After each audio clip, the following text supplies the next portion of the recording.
नमस्कार दोस्तों, स्वागत है आपका हमारे YouTube चैनल पर। आज हम पढ़ेंगे गीता का चौथा अध्याय कर्म ज्ञान संन्यास योग। संजय ने कहा, हे राजन, भगवान श्री कृष्ण ने अर्जुन को ज्ञान तथा कर्म का उपदेश देने के बाद कहा है कि हे कौन्ते, ज्ञान का जो उपदेश मैंने तुझे दिया है उसी ज्ञान का उपदेश मैंने सूर्य को भी दिया था। उसके बाद सूर्य ने यही ज्ञान अपने पुत्र मनु को दिया और मनु ने राजा इक्ष्वाकु को दिया। यह ज्ञान योग परंपरागत रूप से पुरातन युग से चला आ रहा है। इस ज्ञान उपदेश और योग विद्या को राजश्रियों ने भी जाना तथा उसका अनुसरण करते हुए अपने जीवन का कल्याण किया। हे अर्जुन, यह ज्ञान कालांतर में समूचे भूमंडल से लुप्त हो गया था। इस ज्ञान को विस्तार रूप से अब मैंने तुझे बताया है, क्योंकि तू मेरा परम प्रिय सखा है। हे प्रियवर अर्जुन, यह ज्ञान अत्यंत रहस्यमय तथा श्रेष्ठ है, इसलिए तू इस ज्ञान सागर में डूब जा और एकाग्रचित होकर विचार कर। जिस वस्तु को तूने प्राप्त किया है या तुझे अचानक मिल गई है उस पर हर्ष न कर, और जो चली गई है अथवा जाने वाली है उसका शोक न कर। इन दोनों में भेद मत कर। हर्ष और शोक से विमुख होकर मन को स्थिर रख। भगवान श्री कृष्ण ने यह वचन सुनकर अर्जुन से पूछा, हे केशव, आप मेरे सखा हैं। आपका जन्म भी इसी युग में हुआ है और मेरा जन्म भी इसी युग में हुआ है, लेकिन सूर्य तो पुरातन है, वह बहुत पहले प्रकट हुआ था। फिर आपने यह ज्ञान सूर्य को कैसे दिया? मेरे इस संशय का निवारण कीजिए। अर्जुन के इस संशय का निवारण करते हुए भगवान श्री कृष्ण ने कहा, हे अर्जुन, हम दोनों के इससे पहले भी कई जन्म हो चुके हैं। मुझे इसका ज्ञान है, लेकिन तू अनभिज्ञ है। मुझे अपने हर जन्म की बातें याद हैं, लेकिन तुझे किसी भी जन्म की कोई बात याद नहीं है। मैं समस्त भूत प्राणियों का ईश्वर हूँ। ईश्वर होने पर भी अपनी प्रकृति को अपने अधीन न करके योग माया से प्रकट होता हूँ। मुझ में और सांसारिक प्राणियों में यही अंतर है कि प्राणी प्रकृति के अधीन होकर संसार में जन्म लेता है, लेकिन मैं प्रकृति को अपने अधीन करके योग विद्या से दिव्य स्वरूप में इस पृथ्वी पर आता हूँ। हे कुंती पुत्र अर्जुन, मैं देहधारी नहीं हूँ। मेरी देह तो केवल स्वरूप है। मैं कब और किसके निमित्त जन्म लेता हूँ यह भी सुनो। जब जब धर्म की हानि और अधर्म की वृद्धि होती है तब तब मैं अपने रूप की रचना करता हूँ, अर्थात प्रकट होता हूँ। साधु पुरुषों का उद्धार करने के लिए, पापियों का नाश करने के लिए तथा धर्म की स्थापना के लिए प्रत्येक युग में अवतरित होता हूँ। मैं तुझे अपने दिव्य जन्म और कर्म के विषय में बताता हूँ। हे कौन्ते, जैसे प्राणी रक्त बिंदु से उपजते हैं वैसे मेरी देह नहीं है। जिस प्रकार प्राणी कर्म के बंधन से बंधे हैं, अर्थात कर्मानुसार देह पाते हैं, उस प्रकार मेरा जन्म भी नहीं होता। मैं अपनी इच्छा से प्रकट होता हूँ। मेरा हर जन्म दिव्य ज्योति स्वरूप है और मेरे कर्म भी दिव्य हैं। जिस कार्य को करने में मैं सक्षम हूँ उस कार्य अथवा कर्म को करने में कोई अन्य प्राणी सक्षम नहीं होता। हे अर्जुन, हिरण्यकश्यप के पापों के जहर ने जब मेरे भक्त प्रहलाद की कई प्रकार से जान लेनी चाहिए तो मैंने एक स्तंभ से प्रकट होकर उसकी कठोर छाती नरम घास की तरह अपने नाखूनों से चीर डाली थी। वह भी मेरा एक रूप था जो ना नर का था और ना ही मानव का। हे सखा, जब गोकुल में मेरे भक्तों पर विपत्ति आई तो उनकी रक्षा करने के लिए मैंने कनिका उंगली पर गोवर्धन पर्वत धारण कर लिया था। मैंने जो भी कार्य किए हैं सब दिव्य ही किए हैं। जो प्राणी मेरे दिव्य जन्म और कर्म को जानते हैं वही देह को त्याग कर मोक्ष प्राप्त करते हैं। हे अर्जुन, अब उन प्राणियों की बात सुनो जिनके स्वच्छ हृदय में मेरे चरणार विंदों की भक्ति उपस्थित है, जो वैरागी रूप धारण करके निर्भय होकर, क्रोध और कामना रहित होकर तथा अपने मन को खोलकर मेरी शरण में आते हैं, उन्हें मेरा ही स्वरूप प्राप्त होता है। हे अर्जुन, जो भक्त मेरा स्मरण करते हैं मैं भी उनका स्मरण करता हूँ। जो प्राणी इस रहस्य को जानता है वही मेरा सच्चा शरणागत है। मेरे भक्त मेरे साथ जिस प्रकार का व्यवहार करते हैं उसी प्रकार का फल भी उन्हें प्राप्त होता है। हे कौन्ते, मेरी प्राप्ति उन्हीं प्राणियों को होती है जो मुझे सर्वव्यापी, सर्वात्मा, अविनाशी, सत्स्वरूप तथा आनंद विभोर होकर भजते हैं, अर्थात जो प्राणी मेरे दिव्य प्रकाश स्वरूप आत्मा का साक्षात्कार कर लेते हैं वही आत्मज्ञानी पुरुष मुझे प्राप्त करने में सक्षम होते हैं। अतः हे धनुर्धर अर्जुन, तू एकाग्र भाव से मेरा ही स्मरण कर।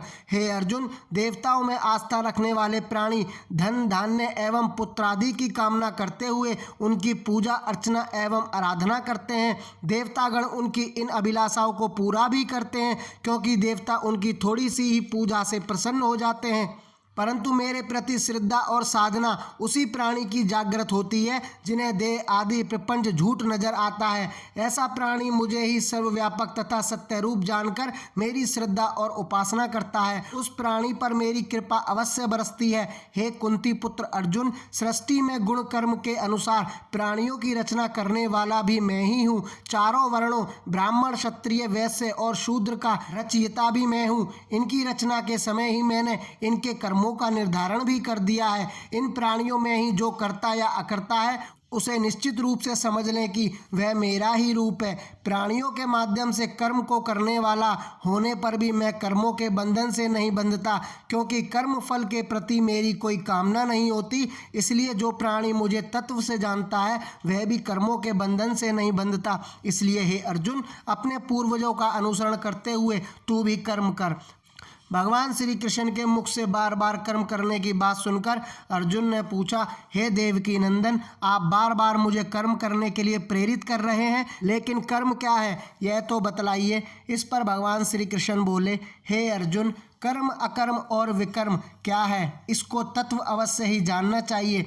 ऐसे कर्म जो शास्त्रानुसार किए जाते हैं वह नित्य कर्मादि कहलाते हैं। जो प्राणी अज्ञानतावश दुष्कर्म कर बैठता है उसे निषिद्ध अथवा विकर्म कहते हैं।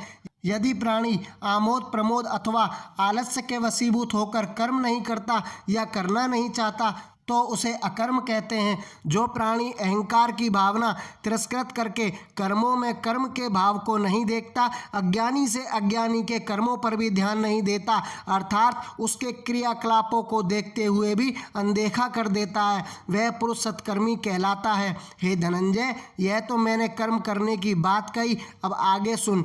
जो प्राणी मेरी महिमा जानने का अभिलाषी है और मेरे प्रति उसके मन में ज्ञान उपजा है, उस ज्ञान के द्वारा किसी प्रकार का कर्म नहीं उपजता है। जो काम क्रोध से रहित है और ज्ञान की प्रचंड ज्वाला ने जिसके सब कर्मों को जला डाला है, ऐसा प्राणी विवेकी पंडित कहलाता है। फिर वह ज्ञानवान प्राणी कैसे हुआ जिसने सभी कर्मों व कर्म फलों को त्याग दिया है। हे अर्जुन, उस ज्ञानवान प्राणी ने ज्ञान रूपी अमृत का पान कर लिया है। ऐसे प्राणी को कर्म की क्या आवश्यकता है। ज्ञान रूपी अमृत का पान करने वाला प्राणी स्वयं ही तृप्त हो जाता है। ऐसा प्राणी किसी भी कर्म के बंधन में नहीं बंधता। जिस प्राणी ने मन तथा इंद्रियों को अपने वश में करके उन पर विजय पा ली है वह महाज्ञानी है। वह शरीर की रक्षा संबंधी जो कर्म करता है, ऐसे ज्ञानी पुरुष को उन कर्मों के करने का दोष नहीं लगता। हे अर्जुन, जिस प्राणी ने आत्म तत्व का ज्ञान पा लिया उसका मन सदैव तृप्त रहता है, उसकी मन स्थिति बदल जाती है, उसे किसी चीज की लालसा नहीं रहती। जो मिल गया उसे ग्रहण कर लिया और यदि कुछ नहीं मिलता तो असंतुष्ट अथवा क्रोधित भी नहीं होता। सुख दुख, सर्दी गर्मी, ईर्ष्या आदि उसे न तो उत्तेजित करते हैं और न ही कष्ट देते हैं। उसे हर प्राणी में मेरे ही दर्शन होते हैं। समस्त चराचर में उसे मेरा ही स्वरूप दिखता है। ऐसे आत्मचिंतक और विद्वान को कर्म की बेड़ियां अपने बंधन में नहीं बांध सकती, क्योंकि आत्मज्ञानी के सभी कर्म नष्ट हो जाते हैं, अर्थात वह ब्रह्म स्वरूप को पा चुका होता है। हे कुंती पुत्र अर्जुन, जो प्राणी सृष्टि द्वारा रचित हर पदार्थ में ब्रह्म भाव रखता है उसे सृष्टि व सृष्टि के समस्त पदार्थ ब्रह्ममय की दृष्टि गोचर होते हैं। ऐसे प्राणी के व्यवहार में भी ब्रह्म का भाव रहता है। यदि वह यज्ञ भी करता है तो भी वह ब्रह्म के प्रतीत होते हैं। ऐसे आत्मज्ञानी पुरुष के लिए अग्नि भी ब्रह्म है तथा हवन भी ब्रह्म है। ब्रह्म कर्म में लीन प्राणियों के पास जो कुछ भी है सब ब्रह्म स्वरूप है। हे धनंजय, अब अन्य प्रकार के योगों को भी सुन। पहला योग वह है जिसके द्वारा प्राणी अपनी आँख, कान आदि इंद्रियों पर संयम रखते हैं। दूसरा योग मौन धारण कर लेना है। जो प्राणी सभी इंद्रियों को वश में करके प्राण को 10वें द्वार में रोकते हैं वह तीसरा योग है। मेरे साथ जुड़े रहकर और मेरी महिमा का बखान करना भी एक योग है। वेद शास्त्र पढ़ने, विष्णु पद का गुणगान करने, मेरे नाम का कीर्तन करने तथा राम कृष्ण गोविंद नारायण परमानंद अच्युत अविनाशी आदि नामों का जप करने वाले प्राणी नरक की ज्वाला में जलने से बच जाते हैं। हे अर्जुन, श्रद्धा ही यज्ञ का दूसरा नाम है। जो प्राणी एकांत में बैठकर अपने मन में मेरी महिमा का गुणगान करते हैं वे भी किसी कर्म में लिप्त नहीं होते। इसलिए हे हे श्रेष्ठ धनुर्धर, मुझको ऐसा समझकर तुझे कर्म युद्ध करना ही उचित है, क्योंकि तू क्षत्रिय है, तू निस्वार्थ है, भाव से खड़ा होकर युद्ध लड़, यही तेरा कर्म है।